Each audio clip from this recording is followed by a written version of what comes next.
So I got an idea. Look at my brackets here and the fuel tank.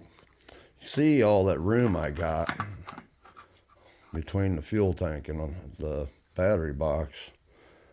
So I needed to do something to brace across the back of this tank. I was gonna just use these existing and make other pillars, maybe a bar or whatever.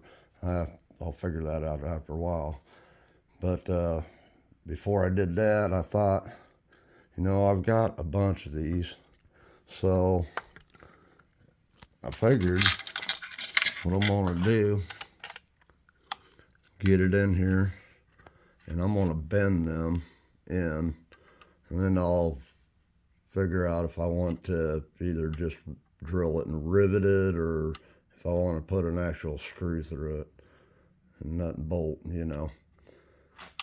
But I think that'll help out the back of this a lot more.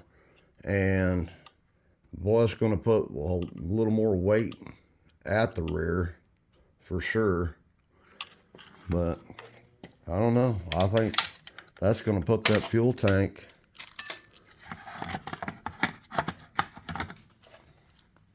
way back.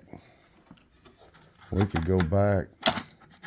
I could go back that far with that fuel tank, as long as it didn't really interfere with my air cleaner, which I can work around that. But look at all that room between the battery box and the tank. Kind of like that. We'll see. I'm still on the search to get me some rod to redo my linkage. I just haven't done it yet. I've had other things going on, and then I have ideas like this pop in my head. So, all right, that's what we got going on. We're getting closer. I'm not going to rush it. It's just coming out pretty cool. I like it. So we'll talk at y'all later. Enjoy your hobbies. We'll see you. Mistake number 1, trying to bend cold aluminum. Don't do it. Okay, you see the problem I had with the first one. But anyway, this is what I come up with after I heated it up. I think it'll work.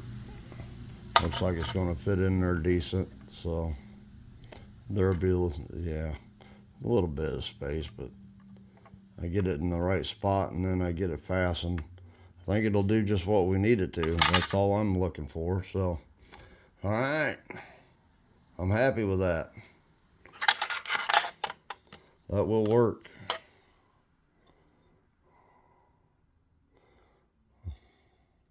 Okay, we got her all bent up. She's in there. I don't think it came out too bad, for what I'm doing with it. This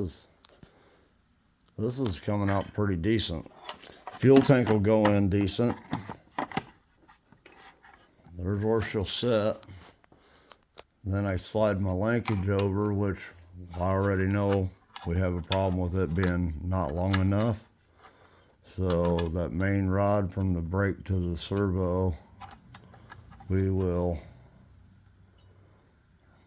do something about that, because obviously we got a length problem. But for the extra length, and I think it's going to do something for the weight distribution. I mean, if you're, but I don't know. I like being able to run a flat straight line if I had to, or if I want to throw it in a corner, left or right. That's a basher. That's what it's all about. But anyway, back to that. You got a back mounting area for the tank. I know not only does it fit the tank good, it'll give them front engine braces a little extra reinforcement. So yeah, I may end up turning that into a rivet just to clean it up. But right now, I'm going to run with it. I mean, it don't look bad. I think it'll do what we want. I did notice one little problem in here, one of my mounting screws.